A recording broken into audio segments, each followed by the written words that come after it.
صباح الخير او مساء الخير، طبعا حسب التوقيت اللي انتوا بتشوفونا فيه. احنا دلوقتي الساعة 9 الصبح. صحينا بدري انا وايسل واحمد. احمد بقى اول ما صحي قال لي ماما بصي انتي حبساني بقى في البيت بقالك اسبوع، ما بتخرجنيش وانا زهقان، لا لو سمحتي نزليني بقى الشارع عشان انا كده خلاص. عايز العب شوية. عايزه اقول لكم ان انا فعلا بقالي اسبوع ما بنزلش احمد، عشان انتوا عارفين الجرح اللي في راسه دوت. احنا فاكين منه غرزتين، لسه في 3 غرز ما تفكوش. فبخاف ان هو يتشقق او يخبط نفسه او حاجة فيتعور، لان احنا حاطين بس عليه لزق تجميل. فانا مستنية لما نفك الغرز كلها وان شاء الله الجرح كده يبقى تمام، وخليه يلعب براحته. قلت له طب انت ايه رأيك ننزل، احنا عندنا الجنينة الجميلة ديت كده قريبة من الشارع بتاعنا. زي ما انتوا عارفين ان اسماعيلية طبعا معروفة بالحدائق وبالمساحات الخضراء. قلت له طب ننزل نقعد في الجنينة ونجيب فطار انا وانت ونفطر وتلعب شوية، قال لي تمام وكان مبسوط قوي. نزلنا بقى انا وهو وايسل زي ما انتوا شايفين كده. كانت ايتن نايمة وايرين كمان نايمة مع باباهم. فنزلنا انا واحمد وايسل بس. خدنا بقى الفرشة البسيطة دي كده، قلنا عشان نقعد عليها، عشان طبعا ممكن الصبح كده الارض تبقى مندية او حاجة، لان احنا كنا بدري.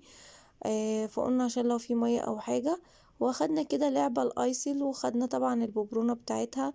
ونزلنا جبنا بقى سندوتشات وجبنا عصير جبنا شيبسي. جبت له شوية حاجات كده يعني، روقت عليه عشان ما يبقاش متضايق.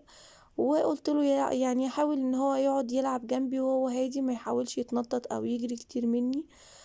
فهو كان قاعد ما شاء الله عليه، يعني كان بيحاول ان هو يقوم ويتشقى طبعا عشان هو يعني طفل وبرضه محتاج يتنطط ويلعب، بس انا كنت بحاول ان انا من غير ما اضايقه ان انا اجيبه يقعد جنبي تاني، عشان خايفة لو هو لا قدر الله يقع تاني او حاجة. عايزة اقول لكم ان ساعة الصبحية دي لما بتطلعوا كده وتعرضوا نفسكم للشمس، او تتمشوا كده في مكان بيبقى زي ما انتوا شايفين فيه مساحات خضراء او كده، بيفرق معاكم جدا والله. وكمان بالذات في التوقيت بتاع الصبح بدري اللي هو 9 و10، بيبقى اليوم كله تحس ان هو فيه بركة كده. زي ما انتوا شايفين بقى. ده كان جزء من يومنا.